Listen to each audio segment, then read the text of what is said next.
kaibigan, ngayon ay magbalik-aral muna tayo. Tignan natin kung saliwa pa ang ating tinalakay noong nakaraang araw. Binibining Manzales, ano ang tinalakay natin noong nakaraang araw? Okay, magaling. Bigyan natin ng isang palakpak si Binibining Manzales. Okay, magaling. Ang ating tinalakay noong nakaraang araw ito ay patungkol sa alamat. Ano naman ang patungkol sa alamat? Binibining Balmon. Okay, magaling. Bigyan din natin ng palakpak si Binibining Balmon. Tama. Ang alamat ito ay patungkol sa pinagmulan ng mga bagay-bagay. Ito ay kwento ng pinagmulan ng mga bagay-bagay. Sa pagpapalalim, sige, Kalita, Binibining Kalita. Okay, magaling. Bigyan din natin ng palakpak si Binibining Kalita. Okay, magaling. Ngayon ay nakita kong na kayo ay natuto ng nakaraang talakayan at sigurado akong handa na kayo para sa ating talakayan ngayong araw. Handa na ba ang lahat para sa ating talakayan ngayong araw? Narito ang ating layunin sa ating talakayan ngayong araw. Ang una ay naihahambing ang pagkakaiba at pagkakatulad ng mga uri ng karunungang bayan. Pangalawa, naipapaliwanag ang kahalagahan ng mga kaisipang nakapaloob sa mga karunungang bayan. Pangatlo, nakasusulat ng karunungang bayan na sumasalamin at kasalukuyang sitwasyon. Ito ang inaasahang magagawa sa aming pagtatalakay at ito rin ang inaasahang resulta sa pagkatapos ng aming talakayan. Ngayon naman ay meron akong papakita sa inyo ng isang comics na kung saan merong dalawang may pinag-uusapan. Handa na ba kayo? Sige, iyon din ang talagang. Sabay-sabay natin itong basahin. Isa, dalawa, tatlo. Anak, kumusta ang pag-aaral mo? Nagigili ka ba sa klase? Opo, Nay. Medyo nahihirapan na sa math. Alam mo, Benjo, kung may tiyaga, may nilaga. Dapat magsilitap ka palagi. Opo, Nay. Mag-aaral ko ako ng mabuti. Huwag kang balas sibuyas sa mga puno ng buho. Aralin mo yun. Opo, Nay. Matututo po ako. Nag-gets ko na po, Nay. Maraming salamat sa pagpapaliwanag. Wala yun, anak. Tandaan mo na nasa pagsisikap mo lang ang tagumpay. Lagi magtanong pag hindi na iuunawaan. Yan. Maraming salamat. Palakpakan namin ating mga sarili sa pagbabasa ng isang comics. Ngayon naman ay meron akong mga katanungan. Unang katanungan ay, sino-sino ang mga nasa comics? Sige, Angel. Yan, maraming salamat. At sa susunod naman ay,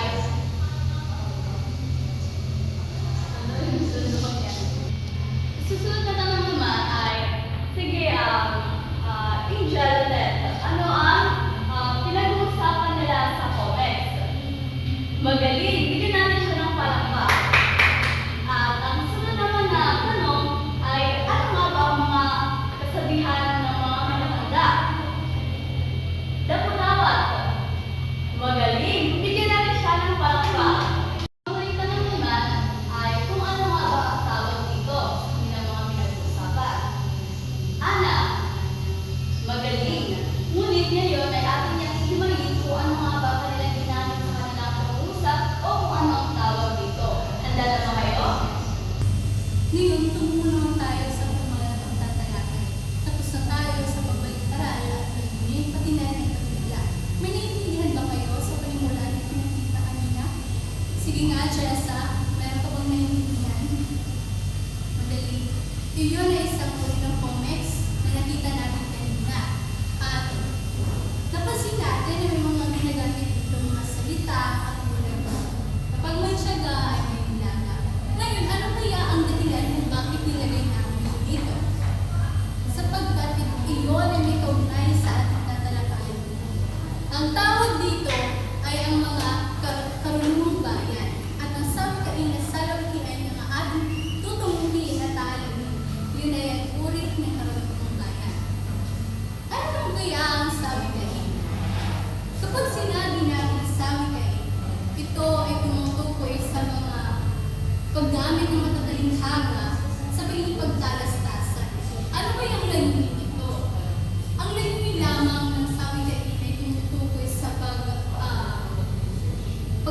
paghahanda ng tono o tunog sa pagtalastas kaya gumagamit sila ng mga magtilinghagang salita. Ngayon, ano ba kaya ang salawikain? Iyo ay makikita natin kanina sa comics. Yun ay ang mga salita o pahayag na ginagamit minsan ng mga nakakatanda o magulang natin para bigyan tayo ng pangaral. Ginagamit ang mga pahayag nito kung magbigay ng pag-aaral sa inyo bilang isang anak. Kaya nakita natin kanina na mas kumitoon na kung may tiyaga ay may hilaga. Pareho lamang ang salawikain na salawikain na gumagamit ng matatalinhagang salita. Ngunit ang pinagkaibang lamang ng dalawa ay ang layunin. Ang layunin ng salawikain ito ay gumagamit lamang para sa pagkalastasan at ang salawikain naman ang pagbigay ng pangaral sa isang tao lalo na sa mga bata. May naiintindihan ba kayo sa ating dinalangin ngayon? May hinang naman. Sige nga, Jacob, kung may naiintindihan ka, ano ka ulit ang sinabi ko? Tama. Talagang nakikinig ka. Maraming salamat. At ngayon, tutungo naman tayo sa ating pagpapalarin kung talagang titignan namin kung talagang may naiintindihan ba kayo upang mas palalimin natin ang kaalaman nyo. Ngayon, dahil tapos ng ating pagtatalakay, ay susubukan naman natin kung may natutunan talaga kayo maliwanag. Meron ako dito maliit na kahon na nakapaloob dito ang salita at pangungusap ng sawikain at salawikain. At kapag nakabulong kayo, ay bibigyan ninyo ito ng paliwanag at ang kahalagahan.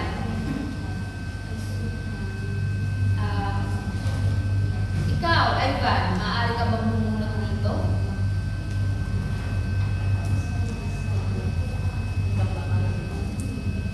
Ngayon, ang nakapaloob na nabunot mo ay ang hindi lumingon sa pinanggalingan ay hindi makakarating sa parokolunan. Anong sagot mo dito? Magaling, Ivan! Ngayon naman, sino ang gustong bumunot pa? Ikaw naman, Pisando. Ang nabunot mo naman ay habang may buhay, may pag-asa. Ano naman ang sagot mo dito?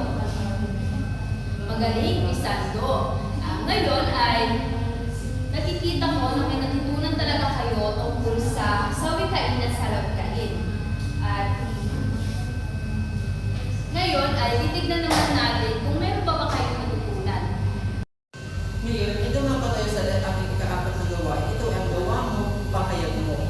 Kung dito saan kayo ay hahayaan gumawa ng sariling salawikain patungkol sa kasalukuyang kalagayan ng lipunan. Meron naman kayo tag 5 minuto. Ang 5 minuto ay maaari nang magsimula.